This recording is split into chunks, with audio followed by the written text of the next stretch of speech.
Hello, all you beautiful people. Crypto bots are an automated way to make profits in crypto. Well, at least that's what all the 2021 videos that I watched said about them. So I decided to try them out myself and I invested $15,000 into crypto bots. And it didn't go so well. While they can be really profitable in neutral and bull markets, they can also bite you in the butt, kind of like they bit me.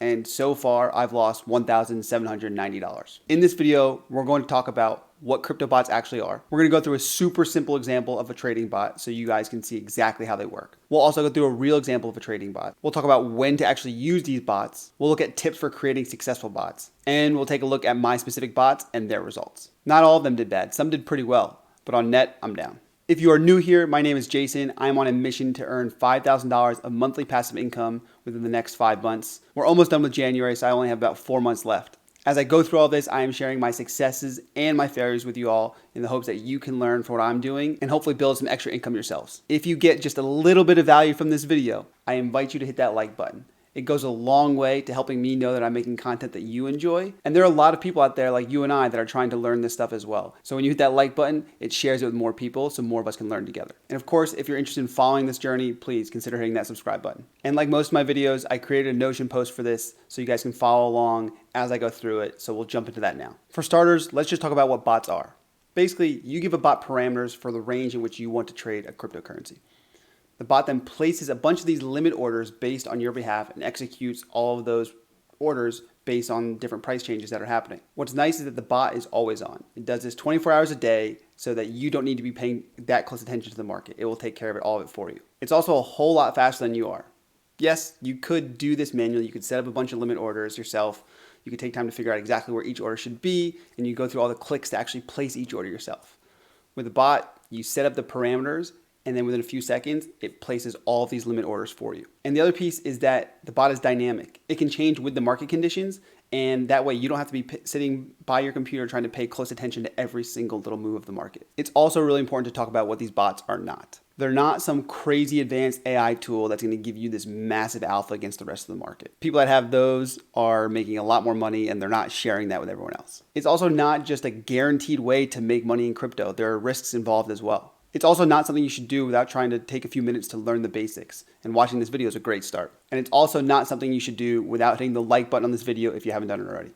Sorry, I know that was cheesy, just kind of had to do it. A good analogy for this is it's kind of like an investment property. When you invest in a piece of real estate, long term, you hope that it's going to go up slowly over time. In the meantime, though, you rent it out and you are collecting that rent on a monthly basis. You're pocketing that rent as cash flow, paying some fees along the way, repair, stuff like that. Bots work in the same way. They are kind of helping you generate rental cash flow, but you're hoping that the coins that you hold on to, the coins that you're using in these bots are going to go up slowly over time. And also you have to pay some fees along the way, like your trading fees. So try to think of it in that realm and it may help give you some extra context and some parallels to how this actually works. And you know that they're not crazy proprietary because you can find these bots in a lot of different places. You can find these bots on a lot of different exchanges like Binance and KuCoin. There are also some different software companies out there that are built specifically for bot trading. There's 3 Commas, there's Pionex, there's Bitsgap, and there's a bunch more. After a bit of research, I chose to use Bitsgap. I think it was a pretty good decision. It plugs right into KuCoin and I like the visuals of it, but I think there are also a lot of other really good tools out there as well. So let's talk about the main types of bots. And as we go through this, we'll use a fake currency called TEST and assume that the market price is $5. There are different types of bots available on different types of platforms, but on Bitsgap, the main 2 bots that people use are the grid bots and the S bots. A grid bot buys and sells the same volume, the same number of coins with each trade. Let's say that we set the volume at 10 TEST for every order. So if there's a limit order to buy TEST at $4.50, the bot's going to buy 10 TEST or spend $44.50. If there's a limit order to buy TEST at $4, then the bot's going to buy 10 TEST or spend $40. Pretty straightforward, pretty simple, right? An S-bot works similarly, but instead of buying the same number of coins for each trade, it's buying the same amount for each trade. So let's say we set that amount at $50. If there's a limit order to buy tests at $4.50, the bot's going to buy 11.11 tests or spend $50. And if there's a limit order to buy tests at $4, the bot's going to buy 12.5 tests and spend $50 again. So you can see how these bots operate in a similar function, but not quite the same. Let's jump into a really simple example so that we can really drive this home and see exactly how these work. For this example, we're going to use an SBot. If you're new to this, stay with me. It might seem a little complex, but we're going to break this down as simply as possible, and I think the visuals will really help you understand. Let's start going through these concepts. So first, you have your float currency and you have your base currency. The base currency is going to be what you're trading. So in this case, we're trading test, our fake currency. And the float currency, sometimes also known as the quote currency, is what you're going to be quoting the price in. So in this case, we're using USDT, which is Tether, which is pegged to the US dollar, makes this a little simpler for us. So we're going to invest $1,000. And first thing we need to do is determine what our grid range is. And this is our best guess, the range that the pair is going to trade at for the foreseeable future and that we're comfortable holding the pair at. We know the market price is $5, so make simple numbers here. The low price we're going to hold it at is $4 and the high price is going to be $6. The difference between those two is our total trading range, and that's $2. 6 minus 4. Simple math. We also have to determine the number of grid levels that we want to set.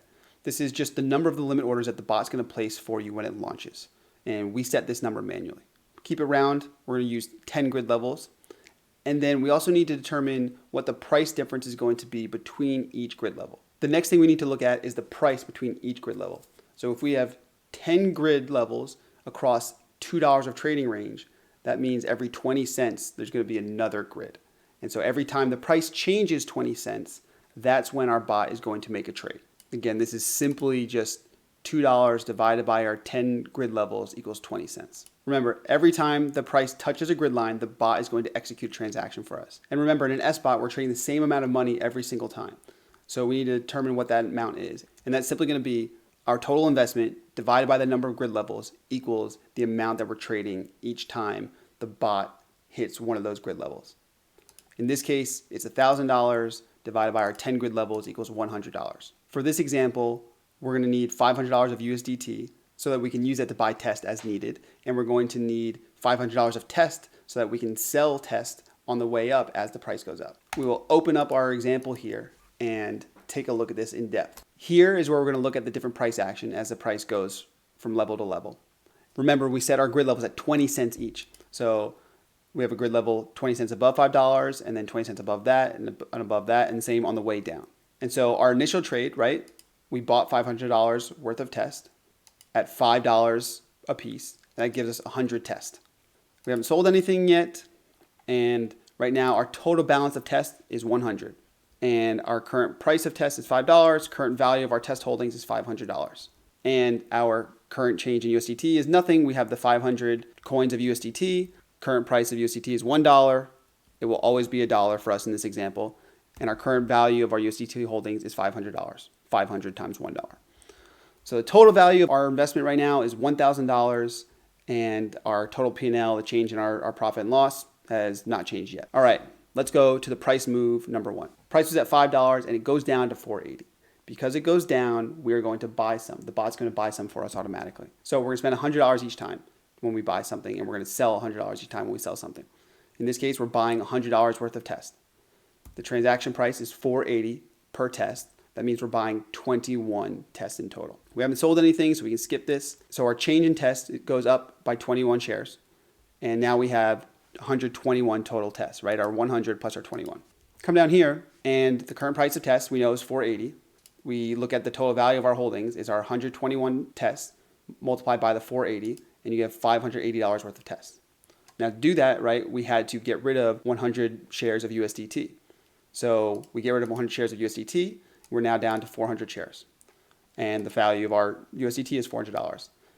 So when you sum up the value of our test holdings and our USDT, 580 plus 400, we're at $980. So we've lost money from our $1,000 investment, which makes sense because we bought more as the price went down. Our total profit right now is actually negative 2%. Again, makes sense. Price move number two, it goes down again to 460. And we buy again because that's what the bot's triggered to do. So we buy another $100 worth of test at 460. This time instead of 21, we get 22 shares of test. Our change in test goes up 22, so 22 plus our 121 gives a total new value of 143 tests. The current price of test is 460. So the current value of our holdings is 460 times our 143. And it gives us $656. And again, to buy that test, we had to exchange 100 USDT. So we go from 400 USDT to 300. And when we look at our current value of our total holdings now, we have $656 worth of test and $300 worth of USDT. That gives a total of $956 and a profit and loss of negative 4.4%. All right, this is where you get to see the magic of the bot happen. The price goes from 460 back up to 480. So now as the price goes up, it's time for us to actually sell some of our tests. In this case, we're not buying anything, so we just go straight down to the selling section. So we sell $100 worth of test, and we sell it at $480 per share. That's a total of 21 shares that we're going to sell. So our total test balance goes down from 143 down to 122. Let's look at the current value of our test. We have 122 shares multiplied by the current price of 480, and that gives us $584. Now, take a quick look at this. Last time the price was at 480, the value of our test holdings was $580. But now the value of our test holdings at the same price point is $584. And the reason for that is because we now have one extra share of test because we bought on the way down again. And when we bought on the way down again, we're able to accumulate more shares. So next time when we sold shares, we still had an extra share in our back pocket. So you can see as you buy on the way down, it gives you more selling power on the way up. So now we have our total value of our test of $584. And to go through that transaction, it means we had to buy back $100 worth of our USDT. So we went from $300 of USDT back to $400. So let's look at our total value. Right now you have $584 plus your $400, and your total value of investment right now is $984.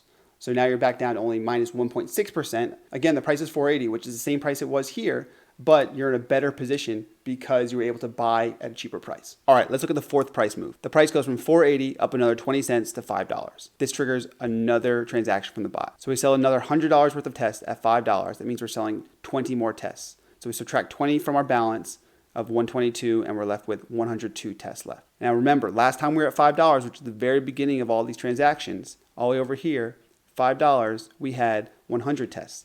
But now at $5, we have 102 tests. That's because we were able to buy when our buying power was worth more when test was lower priced. So we have 102 tests. So you multiply 102 tests by the $5, and it's $509. There's some rounding in there, so 509, 510. And again, when we sold that test, we got back another $100 in USDT. Our USDT balance went from 400 to 500. So go look at our total value here. Whoops, sorry. All right, so let's look at our total value now.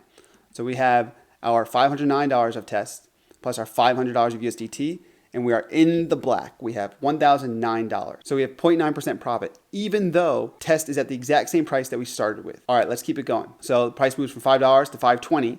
And again, we sell another $100 worth of test at $520, and that equals 19 shares. So we've lost 19 shares of test when we sold them. So we went from 102 minus our 19 equals 83 tests that we have in our balance. Current price of test is $520. Multiply that by our 83 shares, and the total value of our test is $429. Again, when we sold that test, we got $100 worth of USDT back. So we went from 500 to 600 shares of USDT. So our total value now is our $429 of test plus our $600 worth of USDT. We now have $1,029. That gives us a profit of 2.9%. And the beautiful part about this is it's all happening automatically. But remember, you have to assume that the price, even though it went down a little bit, it started to come back up. That's really, really important for you to remember. Because if this keeps going down, then you're just left buying more and more tests, and test is going to keep going down in price. Eventually, it's going to get out of your range, say like $3, and you're going to be holding all this test, and it's just worth way less than when you bought it for. So last price move here is at $540. We sell another $100 worth of test. That gives another 19 shares. Subtract 19 shares from our balance. We have 64 left. And the total value of our test is now 346. It's our 64 multiplied by the 540 equals $346. And again, when we sold that test, we got another $100 worth of USDT back. So 600 plus the 100 gives us 700 USDT. And our total value is 346 plus 700, $1,046. We're up 4.6%. Now, here's something key to look at. We are up 4.6%. But what if we didn't do any of this? What if we just held on to the test the entire time and didn't put it into this bot? How much would we be up? Well, you look here, and 540 is 8% more than the $5 it was worth. So we could have actually been up 8% if we just held on to our test the whole time. But that is the entire point of using crypto bots, is that they really help you de-risk on the price movement. Yes, if we just hodled, we would have ended up with a greater return, but we also wouldn't have had any protection really on the downside. So that is a very simple example of how these trading bots work.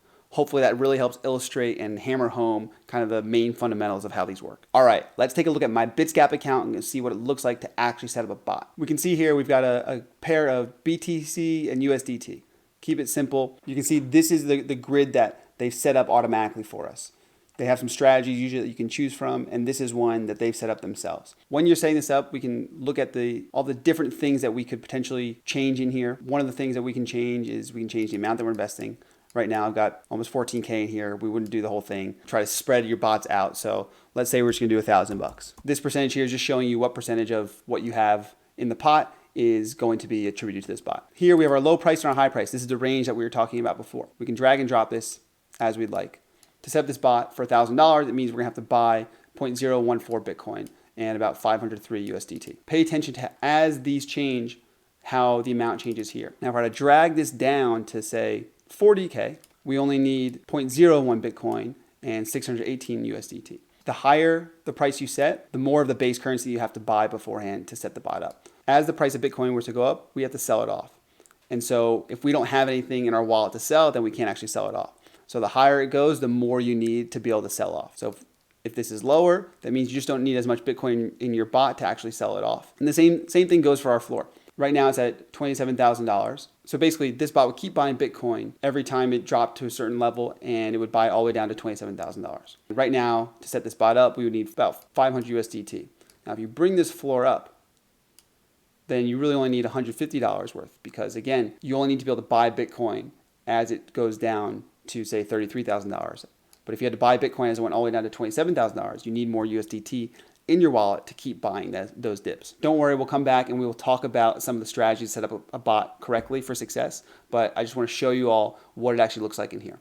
The other things we talked about were the grid step, right? So this is the amount of space in between each grid and the number of grid levels. So if you went from 150 grid levels to say 100, that also affects the grid step, because it is the number of grid levels between your high price and your low price. So you could also shrink this up, and we're still gonna have 100 grid levels between our low and our high. When you have a smaller range, that means that each little grid has to be smaller. Whereas if you have a bigger range, each grid can be a bit bigger. These are the basics of setting it up. There are some other things you'll want to look at as far as best practices go, but this is just how it looks within the app itself. All right, let's talk about when you actually want to use crypto bots. The best time to use them is when the market is moving neutral or sideways or going up a little bit. You're holding both currencies, so you want both currencies to be steadily moving sideways and just taking advantage of that volatility, or slightly going up so that the stuff that you're holding is increasing in value as well. Because really there's two parts of the profit. There's the profit that the bot is making, and then there's the profit of what you're currently holding. And at the end of the day,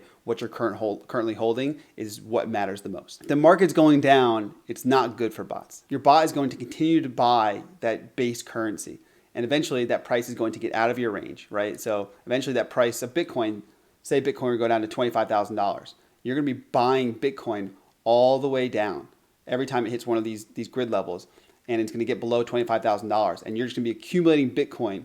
And so the value, you're trading your Bitcoin for your USDT, so the value of everything that you're holding is just going down and down and down. So using bots when the market's going down like this is not really a good idea. It can help you lose a little bit less than you would have if you were just holding Bitcoin, but it's not something you really want to do. For that, you might as well just get out of Bitcoin. Now, if the market's going up, we said this could be a good thing, but not always. So if the market's going up really fast, then your bot's going to continue to sell the base currency even until it gets out of range. So if we look at this, right, say Bitcoin continues to go up, and our range here is around $44,000. So we're going to keep selling our Bitcoin, selling our Bitcoin, selling our Bitcoin until it gets to $45,000, $47,000. But once we get out of this range, we're not going to have any Bitcoin left to sell. What we would have preferred to do would be just holding on to that Bitcoin because it'd be worth even more. And so that's why it's really important to pay attention to these bots and check in on them, and don't just forget about them, because you really need to understand where that coin is going and where it is in the range. Now, they do have a feature here for trailing up, and this is a function that automatically moves your grid up as the price goes up, so you can take advantage of the price continuing to go up and not lose sight of that. Something I learned along the way that was really helpful, but it's just something to keep in mind. I also drew this beautiful chart here to help illustrate what happens when the pairs are moving in different directions. You have your float currency, right? In this case, this is our USDT, and then you have your base currency. This is what we're trading. This is our Bitcoin. The way this little chart works, you have float going up, float going neutral, float going down, or base going down, base going neutral, base going up. Kind of like, remember like the Punnett squares you used to do back in high school science class. If you have your float going up and the base going down, things are pretty neutral. You have a good chance of making some money with some bots, and it's not a bad idea to keep it running. If the float's going up and the base is staying neutral, then you're also in a good spot because you'll make some profits on the volatility of the base, and the value of your float is still going to go up. And this is the best spot to be, is when both are going up, because you're going to keep making some money along the way, the value of both of them going up and on the trades themselves. On the opposite side of the spectrum, if the value of your float is going down and your base is going down, you're kind of fucked, because the value of everything that you're holding is just going down, and you're just buying things that are going down. And it's really not good. And that's what happened to me a few times. If only your float's going down and your base is neutral, then you might be okay. You might still get some profits from the volatility of the base. But if your float's going down, your base is going up, then you're in a neutral spot. So you can start to see how, of these 9 different possible scenarios and directions that things are moving, that you have a decent chance of making money in at least 4 of them. And then 3 of them, things are pretty neutral. So you can see how this is a pretty good hedge to play the market. You're not going to have the most profits that you ever have, but you also protect yourself and have the best chance of having neutral or profits. And if you're interested, I put together this table that kind of explains some of this stuff in a little more detail. You can read through this. All right, let's talk about some tips when creating your bots. First thing you want to look for is you want a little bit of volatility. A lot of people call it the wiggle. You want some of that wiggle in here so that you can take advantage of the price going up and down, because as we saw before in our example, as that price goes down a little bit, you can buy things a little cheaper. And then you saw as it goes up, you'll have increased your buying power a little bit, and then you can do it all over again. So that's a pretty good spot to be. Also, you need volume. There are 1,000 different altcoins out there that you could plug into these bots, but you need enough volume so there actually is some volatility and some of that wiggle. So try to stick with coins that are in the top 250 in market cap. You can go to a site like CoinGecko and you can see everything ranked by market cap. And so try to stick with coins that are like top 250 or so, just so you make sure there's enough trading volume that it will have the volatility that will make these bots actually successful. Also, you can use bots that other people have created, right? There's other ones that are showing success, like we saw here on Bitsgap. There are other strategies that have been tested, and you can back test them and see how they're doing.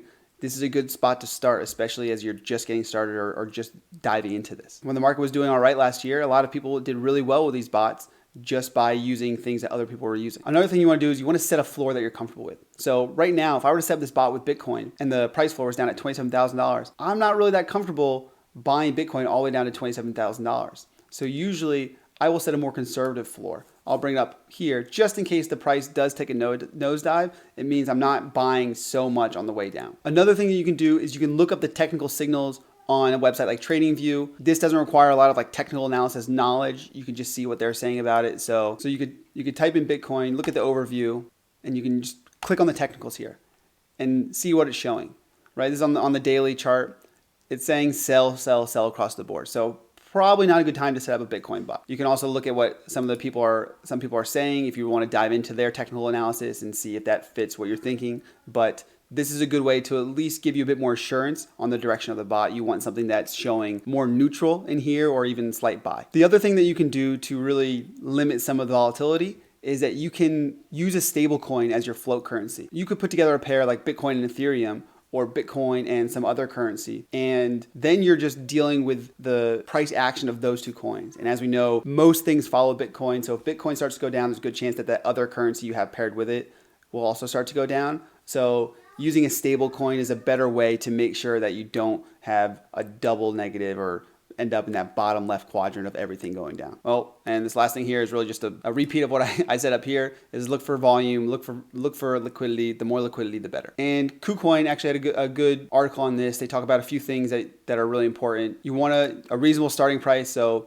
enter the market at something you think is reasonable. Again, that's why you want to look at TradingView or something like that to make sure you think that the price, the coins are reasonable. The reasonable price range, right? If the range is too big, then your funds aren't going to be effectively utilized because it's going to be really far between each level. And if your price range is too small, that means that your funds aren't going to be effectively used there either, because your bot could leave the range really easily. And then once the bot leaves the range, it just stops making trades. And you also want a reasonable number of grid lines, because if you have too many grid lines, then all of a sudden your bot's going to start making so many trades that even the fees from the exchange are going to start eating into your profits. So just be careful not to make the number of grid lines too small, too tight. Overall, just try to keep things balanced, and that's going to give you your best chance of success. All right, let's take the pain. Let's embrace the suck. Let's take a look at my bots and see how they have been doing pretty shitty. The only one I actually have running at the moment is this strong USDT bot.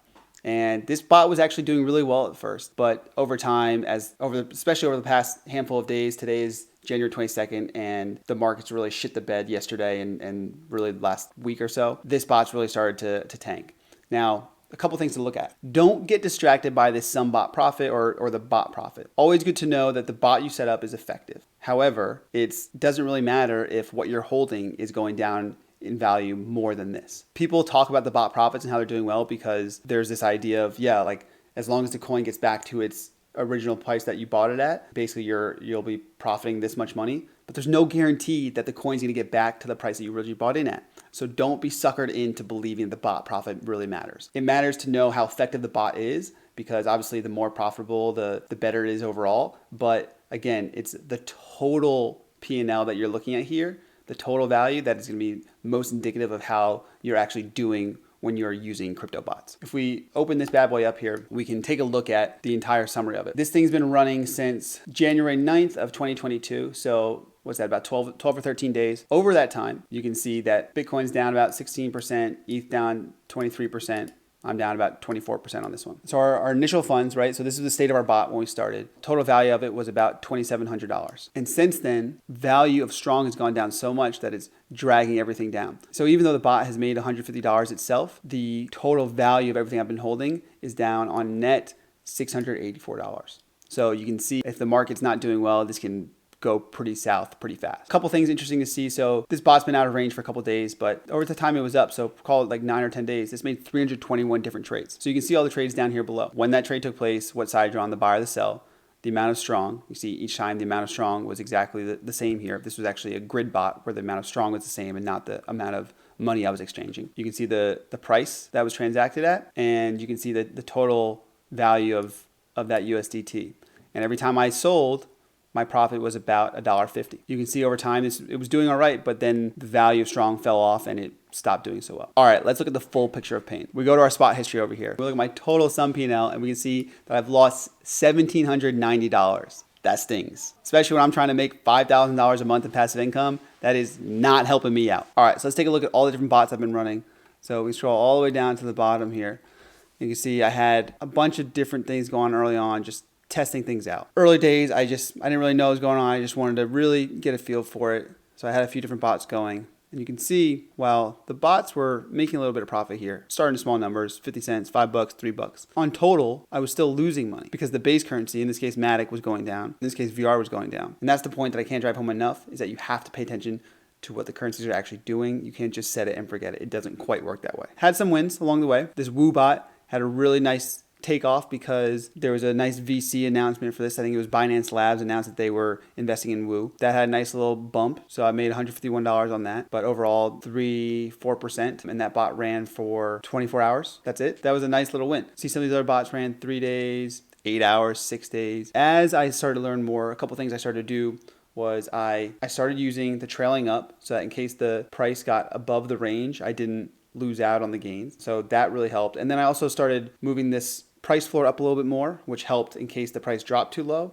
And then I use a stop loss. Now the difference between moving your price up here and your stop loss, if you just move your price floor up, the price of Bitcoin in this case may go below the range. You're just holding Bitcoin while it's below the range, hoping that will come back up. But a stop loss, as soon as it gets below that stop loss range, it closes out your positions and that's it, game over. It's been not the most successful experience with this. I'm actually pretty excited to try this once the market starts to return. I think it could have some really good returns for me where I don't have to worry about trying to pick the right currency all the time. I can just pick a handful of decent pairs and hopefully ride some of that volatility and sideways momentum. It is my sincerest hope that you got a little bit of value from watching this video. I hope you enjoy my teaching style and how I try to break things down really simply. And if I'm not doing things well or you think there's anything I do better, let me know. I'm trying to get better with every single video and I need your feedback. I've already received a lot of great feedback that's helped me make better videos each and every time. If you did like this video or you got a little bit of value out of it, please let other people know by hitting that like button. It also lets me know that I'm making stuff that you guys like and puts me on the right path. And if you want to follow my journey to $5,000 a month, please hit that subscribe button. In the meantime, we have a bunch of videos coming down the pipe. We're going to talk about my results after the first month of this passive income experiment. We're also going to talk about how I plan to actually achieve this over the next 4 months. There are a lot of great crypto yield strategies I want to try out and some specific projects like yield nodes I've been trying out. I've been getting a lot of suggestions to look into Thor nodes. So I'm going to look into that as well. And a bunch of other things I think are really, really interesting. I just haven't had the time yet to really dig into. We'll also talk about how my YouTube channel has actually started to grow a little bit. That's really exciting. Hopefully we'll be at 1,000 subscribers soon. And the people that are watching this now, you guys are some of the real ones. And I'm really excited for you to be an early part of this journey. In the meantime, I wish you success. I wish you lots of learning. I wish you lots of wealth. And I will see you beautiful people real soon.